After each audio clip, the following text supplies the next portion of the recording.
Well, let's begin today with a little poem.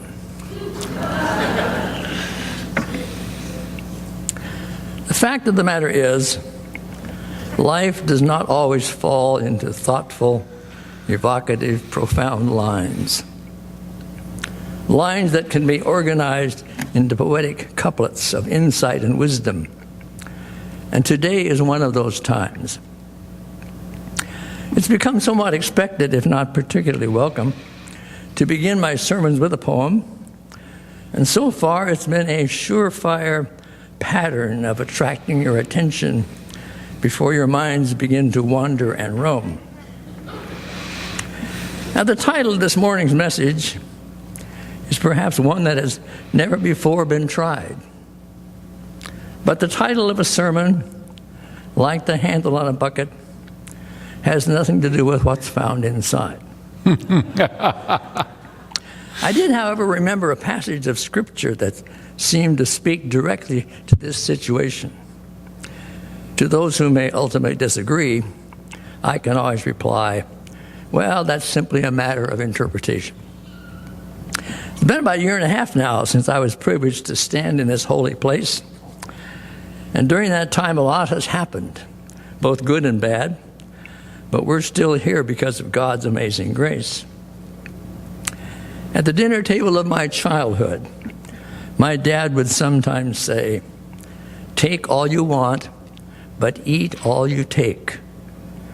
But he could never quite convince my brothers and I that fried liver was the same as eating steak.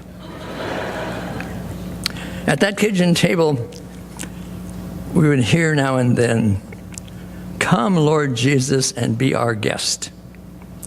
Raised in such a religious family, I can only hope that each one of you were equally blessed. I've appreciated the encouragement and recognition of my attempts at poetry year after year, and I rejoice that after this year's Holy Week production, there's a new poet in town by the name of Jackson Greer.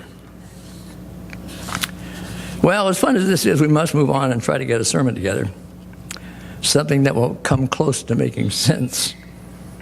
Those of you who know me can rest assured it will never be considered as being very dense.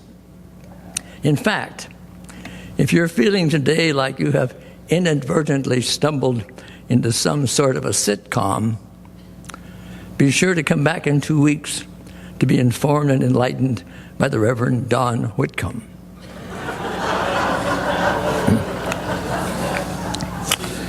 Well, I've been told that many novelists, when they start to write a story, have no idea where it's going or what the conclusion may be.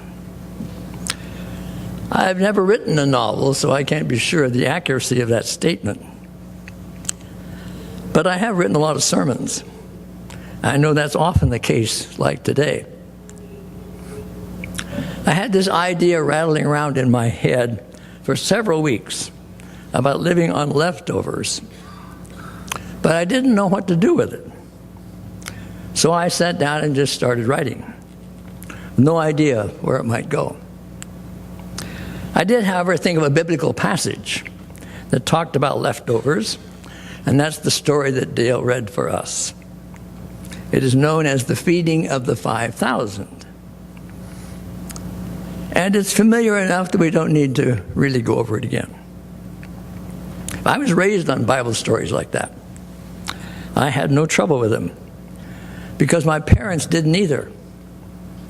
If they did, they never expressed their doubts or their questions. When you get to college, or more specifically seminary, you're able to examine these scriptures more closely and raise questions and seek more rational explanations. There's more an intentional attempt to explain things. It's hard for me to say that without thinking about Ole Olson. Ole went into a bank to cash a check. The teller said, "No problem, Ole, just sign the check." Ole said, No. Give me my money, and then I'll sign the check. Teller said, "That's not the way it works. First you sign the check, then you get the money. Ole said, no, I'll go across the street. The teller said, go across the street, same thing over there. So we went across the street to the other bank. He said, I'd like to cash this check. No problem. Ole, just sign it. No, give me my money. So the man behind the bank teller reached over and grabbed him by the hair and banged his head on the counter about 4 times, said, sign the check. So Ole signed the check. They gave him his money. Went back across the street. Hey, Ole, how'd you do over there? Fine. Did you get your money? Yeah, I got my money. You signed the check? Yeah, I signed the check. Well, how come, what's different over there? And he said, well, over there they explain things.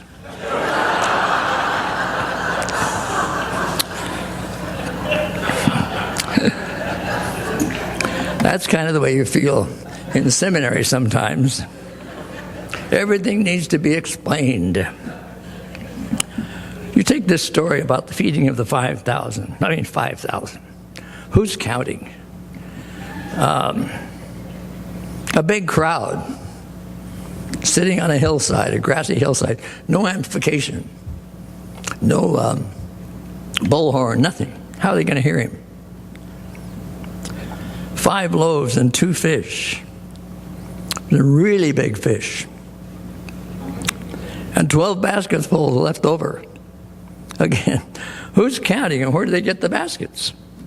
All kinds of meaningless questions because there are no answers. If you believe in miracles, there's no problem with this story. It could be another case of God feeding his children as he did when they crossed the desert with the manna years before. I don't remember all the more rational explanations that different professors favored. The one I always thought fit my world was that this boy was eager to share his lunch, and that others seeing that began to share theirs, and there was enough food to go around. Makes sense to me. That's a miracle in itself if that would happen. But there's some kind of takeoff points in this story, whether they're intentional or not. One is to see that Jesus recognized again the physical needs of people and did not discount them, but responded to them. In this case, giving them food. Or you can single out the boy. I've heard sermons on this subject. The boy giving what he had to give and the significance of that. How it made a difference in the lives of people. I'm reminded of this just as you are almost every day by the stuff that comes in the mail. All those appeals. If you just send $1, it will influence thousands of lives. What do you suppose they did, though, with all the leftovers? Who knows? There may be as many answers as there were people there to eat. Some was probably thrown out. Some was probably taken home. Some was neatly placed in trash bags. I don't think so. In fact, I shudder to think what that hillside may have looked like when the crowd left. But leftovers are kind of neutral. Good or bad.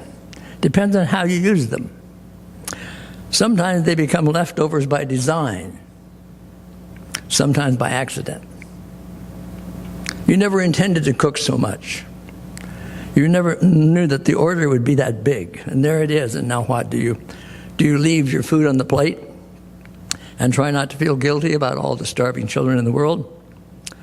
Or do you box it up carefully and put it in the back of the fridge and then wonder someday, what is that back there? It's not always the same dilemma. And what seems right at one time may not seem right at another. You can go over to the San Franciscan restaurant in Torrance, over on Sepulveda Boulevard near Crenshaw. And if you're a red meat eater, order the prime rib dinner. I mean, their prime rib is better than Lowry's. And you can order the smaller serving, which is about 8 ounces, I suppose. That's what more normal people do. Or for just a few bucks more, you can order the big one, which is like 16 ounces. And figure you take half of it home, because the leftovers are usually better than the original order. But, this is not the Food Channel. So let's see if we can expand that theme a little bit. This sermon should go somewhere. As I thought about living on leftovers, I had to think about Ira. Ira was a wonderful man in my congregation down in Arkansas. Ira was the church treasurer, and he had been the church treasurer for several years. When we have a board meeting, the chairman would always ask, Ira, do we have a treasurer's report? Got all the bills paid and a little left over. That was it. If the devil was in the details, the devil didn't have a chance in that church. But it occurred to me that we're all operating on what others give, living on leftovers. Take that one step forward and affirm that we're all living on that which others have left us, this building in which we're worshiping, the result of those who have come before us and what they left behind. A vision on an empty lot up here on Peck Avenue that someday a church could be built here, and now here it is. Now, 60 years later, it needs to be worked on. And if you have paid your pledge and have all the bills paid and a little left over, write a check to MBCC and mark it Sanctuary Fund, and some work will be done in here. Our country, our forebears left us a vision, an ideal, a system of governing ourselves, and we're living on those leftovers. Even our families, the heritage given us, the values which we espouse, the faith and the encouragement, the opportunities, which we owe so much to our parents, our dreams, our hopes, they're leftovers. Or life in the broadest sense. The psalmist said, the years of our life are 70, or even by reason of strength, 80. Well, that's just 80 years. And I don't feel particularly strong, but I've passed that magic marker. I'm living on leftover time. And I'm grateful for that. And I'm not always cheerful and energetic and optimistic. But I try to be, because each day is such a gift. And some of you will become octogenarians someday. And when you do, I hope you can still spell the word. Leftovers, what do you do with them? Just as the sermon was building to a dramatic conclusion, and I would have you all eating out of the palm of my hand, I had writer's block. Where do I go with this? So I thought back to that classic Billy Crystal movie, City Slickers, 20, 30 years ago. Billy is riding alongside Curly, the scary veteran cowboy. And Curly says, do you know what the secret of life is? No, what? This, he says, and raises his forefinger, and Billy says, your finger? One thing, just one thing. You stick to this, and everything else doesn't mean a thing. Well, that's great, says Billy. What's the one thing? Curly says, that's what you've got to figure out. It's true enough, but it's not all that helpful. But I've figured out a few things. I'm a long way from having many answers, but for me, it's important to learn something every day. Just learn something. As long as you're learning, you're still alive. I learned, for example, that ricotta cheese is not the same as cottage cheese. For years, my lasagna came out runny. I looked at one more recipe and it talked about ricotta cheese. Well, I didn't know where to look for it in the store, but I found it, and I thought, what the heck, I'll try it. I used the ricotta cheese, and lasagna was just right. There's a difference. It's important, too, to laugh every day. And that shouldn't be too hard unless you're in constant pain and discomfort, and unfortunately, some people are. But just everyday, semi-normal living produces at least one chuckle. My wife and I are sitting at the table one night having our usual dinner. I finished before her. I decided to make a phone call. That's very rude, but I decided to do it. So I'm punching in the numbers in the cordless handheld landline, and nothing's happening.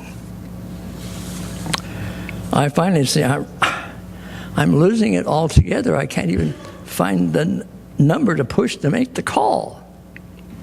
She said, well, try again. I tried again. Nothing happened. And then I discovered I was trying to use the remote for the TV. I mean, they look the same, they just don't work the same. Or love, something we can find. We find someone or something to love every day. That may be harder for those of you who have recently lost your longtime partners. But love expresses itself in so many ways, not just between man and woman. Summer camp, we would sing, I love the mountains, I love the rolling hills, I love the flowers, I love the daffodils, I love the fireside when the lights are low, boom-de-yada, boom-de-yada, boom-de-yada, boom. So much of that. For you younger folks, you might relate better to that song we sing around here sometimes, which a beautiful tenor sang 2 or 3 weeks ago in a church service. I see trees of green, red roses too. They bloom for me, they bloom for you, and I say to myself, what a wonderful world. And that's true. So much to love in this wonderful world. So learn something, laugh, love, and leave some leftovers. The great writer and historian David McCullough writes, nor was there ever a self-made man or woman as much as we Americans love that expression. Everyone who has ever lived has been affected, changed, shaped, helped, or hindered by others. We all know in our own lives who these people are, who've opened a window, given us an idea, given us encouragement, given us a sense of direction, self-approval, self-worth, or have straightened us out when we were on the wrong path. Most often they've been parents. Almost as often they've been teachers. Well, Terry and I were honored a few weeks ago to go to a party up in Oakland. I mean, why else would you go to Oakland? It was Terry's son's, Nathan's 40th birthday. And it wasn't so much a birthday celebration as it was Nathan's way of gathering together and saying thank you to people who had influenced his life, some of them for 40 years. Highly educated, individually successful, he recognized he had not done this by himself, but that he had been living on the leftovers of others, the encouragement he'd received from them. It's important, I think, what we leave behind, our best thoughts, our greatest dreams, our highest hopes, because someone else can pick them up and build on them. Perhaps this simple sermon even will spark some idea in someone's life that will enhance or enlighten or encourage them. And if that's the case, then my time has been well spent. And I thank you for being here.